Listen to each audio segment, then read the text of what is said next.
Hello friends, मैं इस revision series के अंदर आपके लिए एक अगला टॉपिक लेकर आ गई हूँ क्लास 10th का, जिसका नाम है एसिड बेसिस एंड सॉल्ट्स।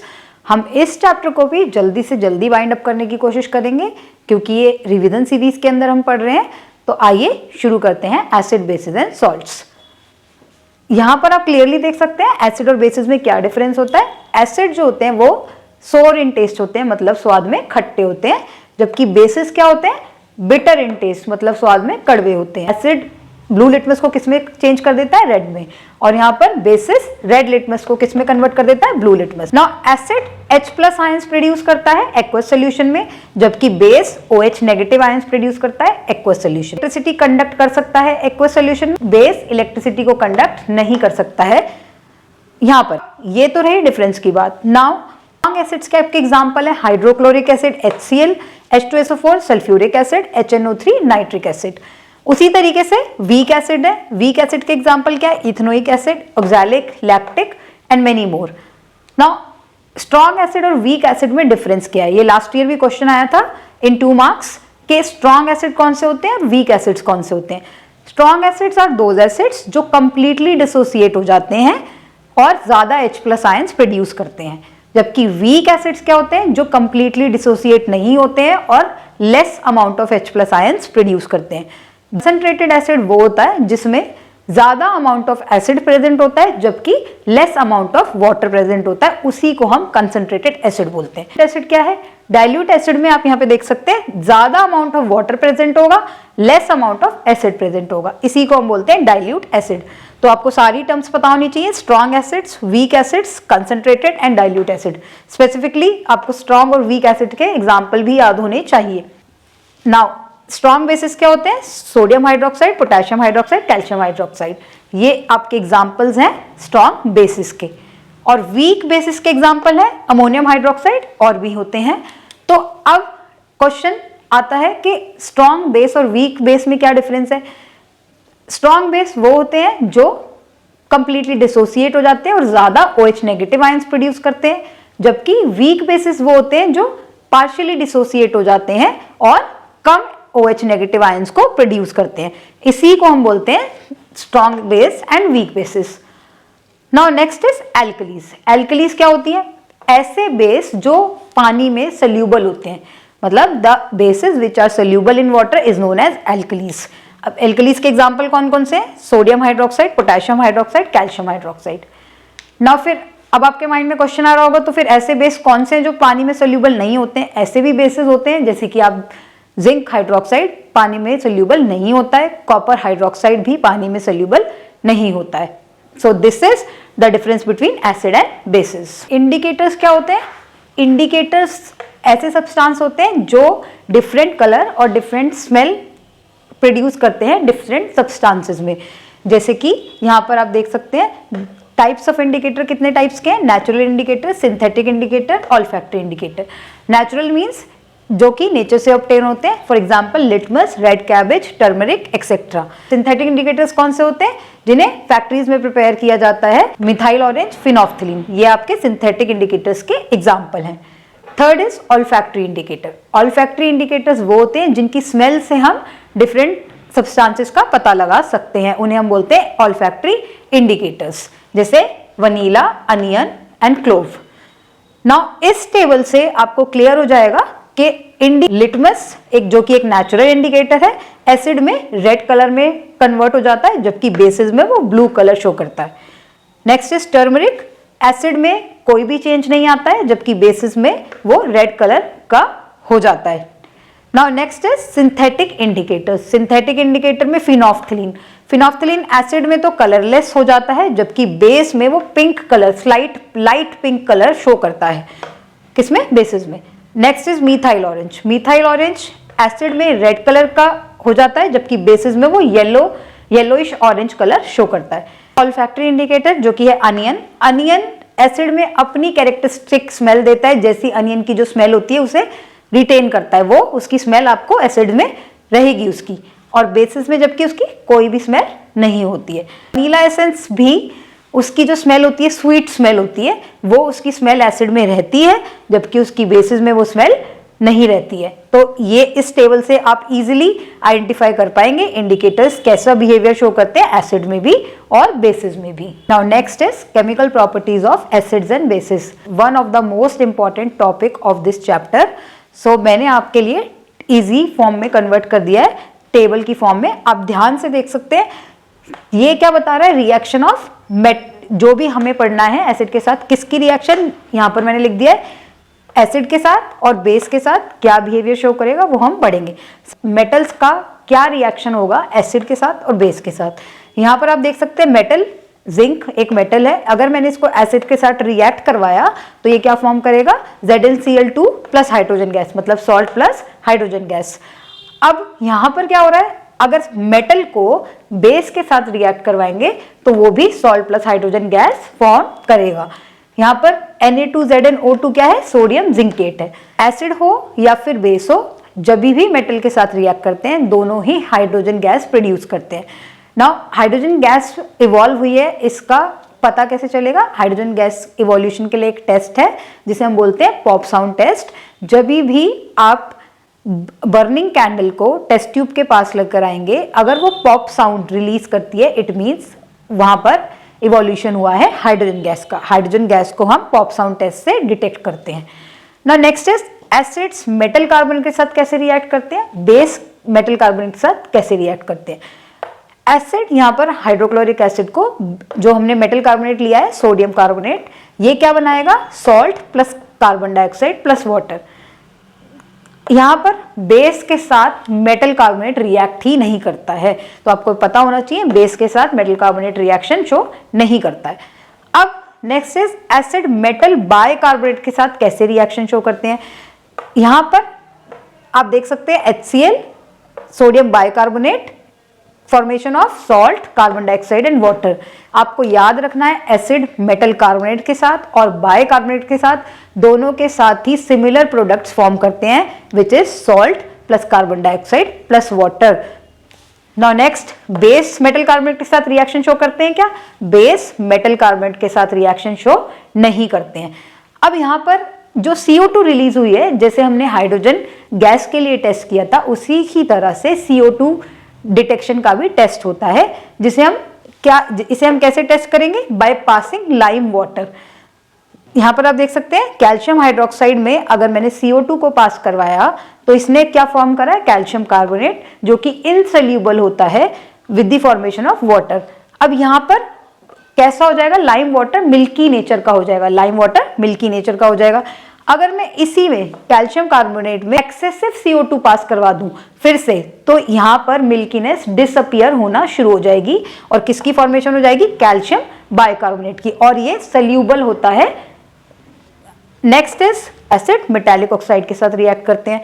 यहां पर आप देख सकते हैं कैल्शियम ऑक्साइड एक मेटालिक ऑक्साइड है, जब भी ये HCl के साथ रिएक्ट करेगा ये सॉल्ट और वाटर की फॉर्मेशन करेगा। इसी तरीके से बेस, यहाँ पर एक आपका नॉन मेटालिक ऑक्साइड है विच इज कार्बन डाइऑक्साइड, यहाँ पर कैल्शियम हाइड्रोक्साइड जो कि बेस है, अगर इसके साथ रिएक्ट करेगा तो ये कैल्शियम कार्बोनेट प्लस वाटर बनाएगा, मतलब सॉल्ट और वाटर बनाएगा। Only difference is acid metal oxide के साथ रिएक्ट करता है, बेस नॉन मेटल ऑक्साइड के साथ रिएक्ट करता है। अब मेटल ऑक्साइड का नेचर कैसा होता है, metal oxide basic in nature होते हैं बिकॉज वो सॉल्ट की और वाटर की फॉर्मेशन करते हैं। इसी तरीके से नॉन मेटल ऑक्साइड होते हैं वो एसिडिक या फिर न्यूट्रल इन नेचर के होते हैं। सो ये सारी केमिकल प्रॉपर्टीज हैं आपकी एसिड एंड बेस की। Next is what do all acids and basis have in common, मतलब सारे एसिड्स और बेसिस में क्या कॉमन है, सारे ही एसिड H+ आयंस प्रोड्यूस करते हैं, इसी तरीके से सारे ही बेस OH नेगेटिव आयंस ही प्रोड्यूस करते हैं। H+ आयंस वाटर में प्रोड्यूस करते हैं और इसी तरीके से बेस भी OH नेगेटिव आयंस वाटर में प्रोड्यूस करता है। H+ आयंस इंडिविजुअली एग्जिस्ट नहीं कर पाते हैं, इसीलिए यहाँ पर आप देख सकते हैं H+ आयंस वाटर के साथ कंबाइन होके हाइड्रोनियम आयंस की फॉर्मेशन करते हैं, किसकी, हाइड्रोनियम आयंस। और यहाँ पर NaOH वाटर की प्रेजेंस में ब्रेक डाउन हो जाता है sodium ions and hydroxide ions, या फिर आप इसे हाइड्रोक्सिल आयन भी बोल सकते हैं, हाइड्रोक्साइड आयन या फिर hydroxyl ion. Now universal indicator क्या होता है? यूनिवर्सल इंडिकेटर एक ऐसा मिक्सचर है डिफरेंट इंडिकेटर्स का जो कि आपको डिफरेंट कलर शो करता है different concentration of H+ ions पर। मतलब H+ आयंस की जैसे जैसे कंसंट्रेशन डिक्रीज या इंक्रीज होगी उसी तरीके से उस इंडिकेटर की वजह से हमें कलर चेंज देखने को मिलेगा। यहाँ पर आप देख सकते हैं pH स्केल एक ऐसा स्केल है जो H+ आयन की कंसंट्रेशन को मेजर करता है एक सोल्यूशन में। P का मतलब होता है, P एक जर्मन वर्ड है जिसका मतलब होता है पोटेंस, इसका मतलब पावर होता है। H+ आयन की कंसंट्रेशन को मेजर करते हैं हम pH स्केल से। यहाँ पर आप देख सकते हैं pH स्केल को, यहाँ पर 0, 7 और 14 वैल्यूज हैं। 0 स्ट्रॉन्ग एसिड की तरफ कंसिडर हो रहा है और जबकि 14 पर हमें मिल जाएगा स्ट्रॉन्ग बेस। 7 न्यूट्रल सोल्यूशन होता है जैसे कि वाटर। 7 क्या होता है? Neutral solution. अब जैसे ही हम 7 से नीचे जाते जाएंगे, 7 से 0 की तरफ हम मूव करते जाएंगे, यहाँ पर आपकी एसिडिक नेचर इंक्रीज होता जाएगा। और यहाँ पर जैसे ही हम 7 से अप ऊपर की तरफ आते जाएंगे 14 तक, यहाँ पर बेसिक नेचर बढ़ता जाएगा। यहाँ पर आप देख सकते हैं यहाँ पर हाइड्रोजन आयन कंसंट्रेशन इंक्रीज हो रही है क्योंकि एसिडिक नेचर इंक्रीज हो रहा है। यहाँ पर हाइड्रोजन आयन कंसंट्रेशन डिक्रीज होती जा रही है क्योंकि एसिडिक नेचर डिक्रीज हो रहा है, बेसिक नेचर यहाँ पर बढ़ता जा रहा है। सो ये ही है आपका pH स्केल जिससे हम डिफरेंट सॉल्यूशंस के pH को फाइंड आउट करते हैं। Next is importance of pH in everyday life. pH की क्या इंपॉर्टेंस है हमारी एवरीडे लाइफ में? तो first is pH of soil. Plants को एक स्पेसिफिक pH रिक्वायरमेंट होती है सॉइल की, तो अगर वो pH सही नहीं है तो फार्मर्स उसमें एसिडिक या बेसिक कंपाउंड को मिला के उसे बैलेंस करते हैं और यूजुअली प्लांट्स अल्कलाइन मीडियम पे सबसे अच्छी ग्रोथ शो करते हैं। Next is pH of our digestive system. हमारा डाइजेस्टिव सिस्टम में हमारे डाइजेशन के लिए HCl सिक्रीट होता है जो कि डाइजेशन में हेल्प करता है, बट अगर इनडाइजेशन होता है तो उसकी वजह से वो ज़्यादा एसिड प्रोड्यूस करता है जो कि पेन कॉज करता है। तो उसके लिए हमें कोई एंटासिड का यूज करना पड़ता है या फिर आप बोल सकते हैं कोई माइल्ड बेस का, जैसे कि यहाँ पर milk of magnesia, magnesium hydroxide को ही मिल्क ऑफ मैग्नीशिया बोलते हैं, उससे आपको रिलीफ हो जाता है। Next is pH change causes tooth decay. When pH is lower than 5.5, अगर pH 5.5 से लोअर होता है तो हमारा hardest known substance which is enamel वो कोरोड होना शुरू हो जाता है। तो इसका प्रिवेंशन मेथड क्या है? हमें माइल्ड बेस का टूथपेस्ट यूज करना चाहिए, उससे हम टूथ डिके को प्रिवेंट कर सकते हैं। Next is self defence by plants and animals. pH का यहाँ पर क्या रोल है? अगर कोई भी बी आपको स्टिंग कर लेती है तो वो आपके अंदर फॉर्मिक एसिड रिलीज कर देती है जिसकी वजह से आपको बर्निंग सेंसेशन, पेन फील होता है। इससे हमें रिलीफ कब मिलेगा? जब हम माइल्ड बेस यूज कर लेंगे जैसे कि बेकिंग सोडा, तो हमें रिलीफ मिल जाता है। उसी तरीके से नेटल लीफ आपकी बॉडी में मिथेनोइक एसिड रिलीज करता है, इससे हमें रिलीफ कैसे मिलेगा? नेटल लीफ के साइड में ही एक डॉग प्लांट होता है, अगर हम उसकी लीफ को उस पे रब कर ले तो हमें रिलीफ मिल सकता है, वो भी एक माइल्ड बेस की तरह ही वर्क करता है। So next is plants and animals are pH sensitive. हमारी बॉडी कौन से pH पे वर्क करती है? बिटवीन 7 to 7.8 पर वर्क करती है। एक और प्रॉपर्टी है, अगर एसिड रेन कब कंसिडर होती है? अगर बारिश का pH, रेन का pH 5.6 से कम हो जाए तो हम उसे एसिड रेन कंसिडर करते हैं। सो ये कुछ इंपॉर्टेंट पॉइंट्स थे importance of pH in everyday life के। इस चैप्टर का लास्ट टॉपिक है सॉल्ट्स। इसमें हमें 5 सॉल्ट्स के बारे में स्टडी करना है। तो आइए शुरू करते हैं, और ये भी one of the most important topic है, इसमें से एक क्वेश्चन आपको एग्जाम में जरूर देखने को मिलेगा। सो फर्स्ट हमारा सॉल्ट है sodium hydroxide. When electricity is passed through aqueous solution NaCl, जिसे हम ब्राइन भी बोलते हैं, ये क्या फॉर्म करता है? NaOH फॉर्म करता है। इसी प्रोसेस को हम क्लोर एल्कली प्रोसेस भी बोलते हैं। इस सेटअप में आप देख सकते हैं, अगर जब भी हमने इलेक्ट्रिसिटी पास करवाई है तो इसने क्या प्रोडक्शन किया है? NaOH प्रोड्यूस करा है with Cl2 plus hydrogen chloride and H2 gas. अब ये आप सेटअप देख सकते हैं, यहाँ पर आपका क्या है? यहाँ पर एनोड है, यहाँ पर कैथोड है। यहाँ पर कैथोड की तरफ जब आप इस सेटअप में इलेक्ट्रिसिटी को पास करवाएंगे तो NaCl वाटर की प्रेजेंस में क्या फॉर्म करेगा? NaOH फॉर्म करेगा। क्लोराइड गैस और H2 हाइड्रोजन गैस प्रोड्यूस करेगा। नाउ आपकी क्लोराइड गैस की फॉर्मेशन एनोड एंड पर होगी, हाइड्रोजन गैस की फॉर्मेशन कैथोड एंड पर होगी, और जो NaOH बना है सोल्यूशन वो भी आपका कैथोड की साइड पर ही बनेगा। इसी सेटअप को हम बोलते हैं क्लोर एल्कली प्रोसेस। अब बात आती है इनका यूज क्या है। आपको पता है क्लोरीन को हम डिसइंफेक्टिंग वाटर के लिए भी यूज करते हैं, हाइड्रोजन गैस को हम फ्यूल की तरह भी यूज करते हैं, और आपका जो NaOH है उसे हम सोप्स की प्रेपरेशन में भी यूज करते हैं। ना HCl को कहाँ यूज करते हैं हम, क्लीनिंग स्टील के लिए या फिर मेडिसिन के पर्पस के लिए भी हम HCl को यूज करते हैं। So this is all about sodium hydroxide की फॉर्मेशन। ये था हमारा फर्स्ट सॉल्ट की फॉर्मेशन। ना नेक्स्ट इज ब्लीचिंग पाउडर का फॉर्मूला है CaOCl2, इसे हम कैल्शियम ऑक्सीक्लोराइड भी बोलते हैं। ये कैसे फॉर्म होगा, जब chloride ions dry calcium hydroxide के साथ रिएक्ट करेंगे तो ये फॉर्म करेंगे कैल्शियम ऑक्सीक्लोराइड प्लस वाटर। अब इसके यूजेस कहाँ कहाँ पे हैं, क्योंकि इसमें भी क्लोराइड आयंस हैं तो यहाँ पर डिसइंफेक्टिंग ड्रिंकिंग वाटर, जो हमारा ड्रिंकिंग वाटर है उसको डिसइंफेक्ट करने के लिए भी इसको यूज करते हैं। ब्लीचिंग के लिए हम इसको यूज करते हैं, कॉटन और लिनन टेक्सटाइल इंडस्ट्रीज में हम इसको ब्लीचिंग पर्पस के लिए भी यूज करते हैं। और भी इसके यूजेस हैं, जैसे कि इसको ब्लीचिंग वुड पल्प के लिए, वुड पल्प को भी ब्लीच करने के लिए यूज किया जाता है पेपर इंडस्ट्रीज में। तो ये इसके कुछ यूजेस हैं। ब्लीचिंग पाउडर का फॉर्मूला क्या है, calcium oxychloride CaOCl2। Next salt है बेकिंग सोडा। बेकिंग सोडा का फॉर्मूला क्या होता है, NaHCO3, इसे हम सोडियम बाइकार्बोनेट या फिर सोडियम हाइड्रोजन कार्बोनेट भी बोलते हैं। अभी इसकी फॉर्मेशन कैसे होती है, when NaCl combines with water and carbon dioxide and ammonia, तो इसके साथ इसकी फॉर्मेशन हो जाती है अमोनियम क्लोराइड की, और ये क्या बनाता है, सोडियम बाइकार्बोनेट की फॉर्मेशन कर लेता है। ये एक नॉन कोरोसिव बेस होता है, तो जब हम इसको कुकिंग के टाइम पर हीट करते हैं सोडियम बाइकार्बोनेट को, तो ये किस में ब्रेक डाउन हो जाता है, सोडियम कार्बोनेट में, वाटर में और CO2 में। इसके यूजेस क्या है, इसे एक एंटासिड की तरह भी हम यूज करते हैं, या फिर हम इसे सोडा एसिड फायर एक्सटिंग्विशर के लिए भी यूज करते हैं। ये इसके यूजेस हैं। Next salt is washing soda. Washing soda का फॉर्मूला है Na2CO3.10H2O। नॉर्मली इसे हम क्या बोलते हैं, सोडियम कार्बोनेट। कंफ्यूज नहीं होना है, ये सोडियम बाइकार्बोनेट होता है बेकिंग सोडा, सोडियम कार्बोनेट होता है वॉशिंग सोडा।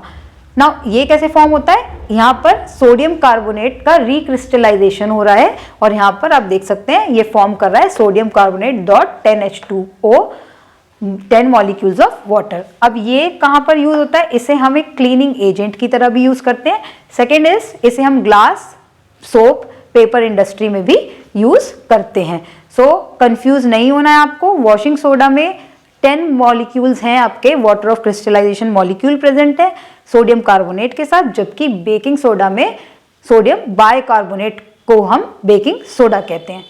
नाउ हमारा नेक्स्ट सॉल्ट है प्लास्टर ऑफ पेरिस, जिसे हम शॉर्ट फॉर्म में POP भी बोलते हैं। इसका फॉर्मूला है CaSO4.half वाटर मॉलिक्यूल्स। इसका केमिकल नेम क्या होता है, कैल्शियम सल्फेट हेमीहाइड्रेट। इसकी फॉर्मेशन कैसे होती है, जब हम जिप्सम को 373 केल्विन पर हीट करते हैं तो ये ब्रेक डाउन हो जाता है POP में प्लस 1.5 वाटर मॉलिक्यूल्स। यहाँ पे आप देख सकते हैं CaSO4.half H2O plus 1.5 water molecules में ये ब्रेक डाउन हो जाता है जिप्सम, जब हम उसे हीट करते हैं एट 373 केल्विन। नाउ POP एक व्हाइट कलर का पाउडर होता है, अगर हम इसे वाटर में मिक्स कर देंगे तो ये जिप्सम में कन्वर्ट हो जाता है, और ये जिप्सम हार्ड सब्सटेंस होता है। इसके यूजेस कहाँ होते हैं, for making toys, decorative items बनाने के लिए हम इसको यूज करते हैं। हॉस्पिटल्स में डॉक्टर्स इसे फ्रैक्चर्ड बोन्स को ट्रीट करने के लिए भी POP को यूज करते हैं। इसी के साथ हमारा सॉल्ट टॉपिक फिनिश होता है। सॉल्ट्स में हमने 5 डिफरेंट सॉल्ट्स को स्टडी किया है, उनकी फॉर्मेशन देखी है, उनके यूजेस के बारे में पढ़ा है। कौन कौन से, first is sodium hydroxide, next baking soda, bleaching powder, washing soda and last is POP। Now एक छोटा सा टॉपिक है जिसे हम बोलते हैं water of crystallization molecules. Water of crystallization क्या होता है, it is a fixed number of water molecules present in a one formula unit of a salt. मतलब एक सॉल्ट में fixed number of water molecule कितने होते हैं, उसी को हम बोलते हैं वाटर ऑफ क्रिस्टलाइजेशन। जैसे कि आप देख सकते हैं कुछ एग्जांपल्स, कॉपर सल्फेट में कितने fixed number of water molecule present है, 5। नेक्स्ट इज सोडियम कार्बोनेट, जिसे हम वॉशिंग सोडा भी बोलते हैं, इसमें कितने मॉलिक्यूल्स प्रेजेंट है वाटर के, 10H2O। यहाँ पर नेक्स्ट इज CaSO4.2H2O, जो कि आप देख सकते हैं जिप्सम का फॉर्मूला, इसमें कितने वाटर मॉलिक्यूल्स प्रेजेंट है, 2 वाटर मॉलिक्यूल्स। सो इसी को हम बोलते हैं वाटर ऑफ क्रिस्टलाइजेशन मॉलिक्यूल्स। इसी के साथ हमारा chapter number 2 acid basis and salt खत्म होता है। आपको होपफुली समझ में आया होगा, पसंद आया होगा। अगर आपको कोई भी क्वेरी है या कोई भी सजेशन है तो आप कमेंट्स में ड्रॉप कर सकते हैं। अब नेक्स्ट चैप्टर आपको कौन सा पढ़ना है रिवीजन सीरीज में, वो भी आप कमेंट्स में ड्रॉप कर सकते हैं। अगर आपको वीडियो पसंद आया हो तो do like, share and subscribe my channel and follow for more. Thank you.